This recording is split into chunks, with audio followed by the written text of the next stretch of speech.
verse 456. Because of the distinction between nama, pada and vyanjana, the ignorant, the dull-witted, stick to them like the elephant in deep mud.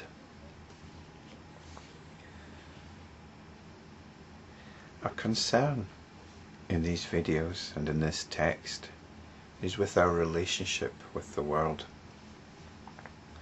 And the last few verses have been homing in on this. There are certain assumptions that we make about the world and about ourselves, and the relationship develops between the assumptions we make about ourselves and the assumptions we make about the world. So in the Lankavatara Sutra, we're doing some deep mining into these assumptions. And these assumptions are very much carried along by our use of language, our use of words. And this is what this verse is homing in on. Words and the assumptions which underlie them, which words reinforce. Words and language. Now this particular verse is taken from the main body of the text, from page 97-98. And I was going to look at the main body of the text in particular, but to be perfectly frank, I didn't find it very useful or very helpful. Perhaps somebody else might want to do that and tease out the meaning, but I really didn't find it very useful. Because what these terms, nama, pada and vyanjana, mean, well, they're grammatical terms. Nama, we've met before, that's the name of an object. We label objects, and in labeling them, there's the assumption that they represent something individual. Because something's got an individual name, we regard it as a discrete, separate entity. This is the naming. Usually it's called discrimination. We discriminate an entity by giving it a name, and then we assume it's got some underlying reality. So pada in this context means sentence. It just means a sentence.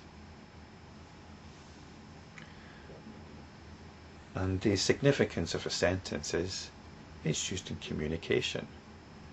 So if I want to tell you about this cup, I can tell you this cup has got tea in it.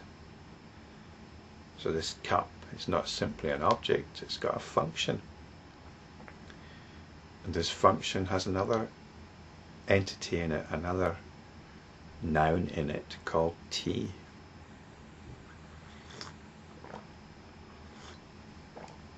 So there's a communication going on. I'm telling you something about this object which has got no intrinsic substance, but it's been discriminated, and I can form a sentence about it. This is pada. So I'm reinforcing the reality of this cup with tea in it, not only to myself but also to you. It gets reinforced. We talk about things, we talk about these discrete entities which we've discriminated, these discrete objects that we've discriminated. The assumption is that there's something real here.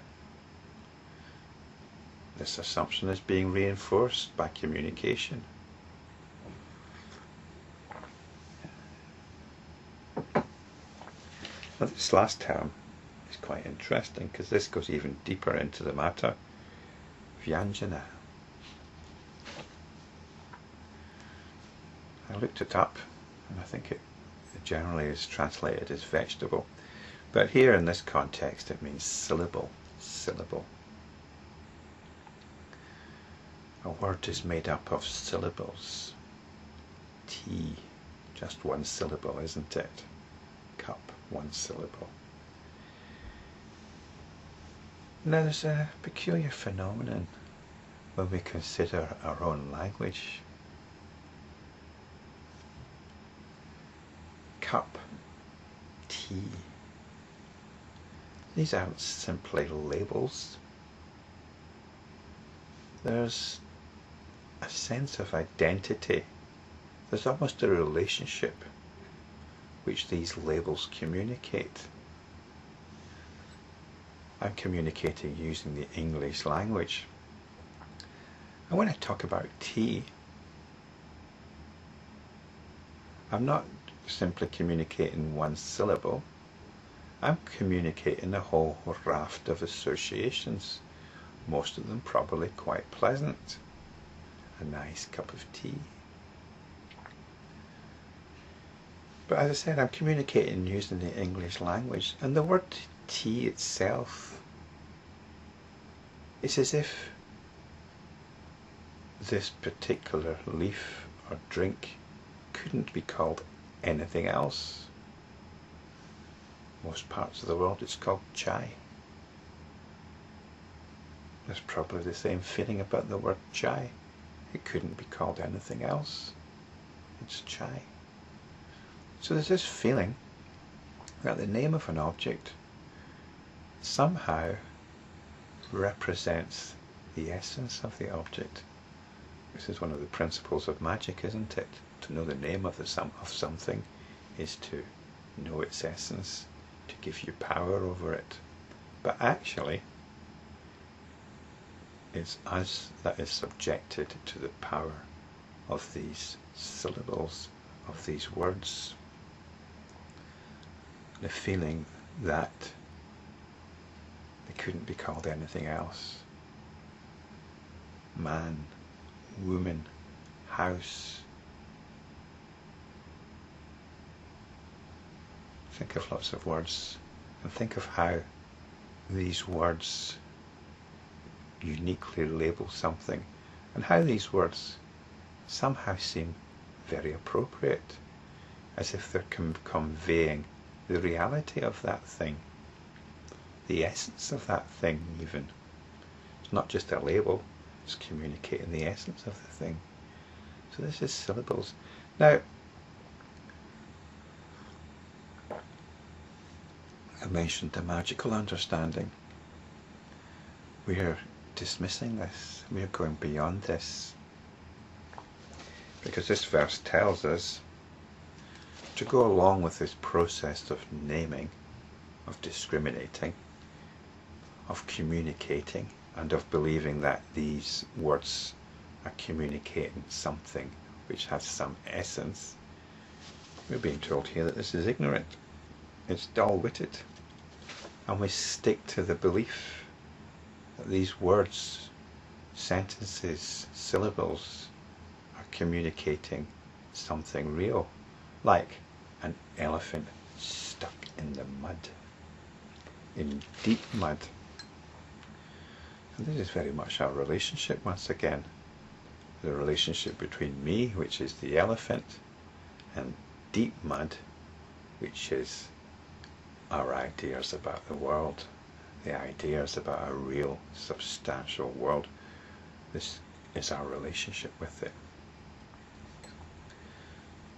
So language is the means by which, when we're unaware, ignorant, not thinking about it, dull-witted, it's the means by which we get more and more entrenched in a fabricated reality. So this is something to contemplate. We're concerned with our relationship with the world. In the Lankavatara Sutra, we're taught that there's no substance, there's no underlying essence, no ego here in what I normally refer to as me. And in the same way, there is no essence, no underlying reality in what we refer to as the world. So the relationship, we become free from it, we become emancipated. So in this verse we're being asked to examine how language hinders us. And by seeing how we use it to reinforce the reality of me and of the world, we can free ourselves from getting stuck in it.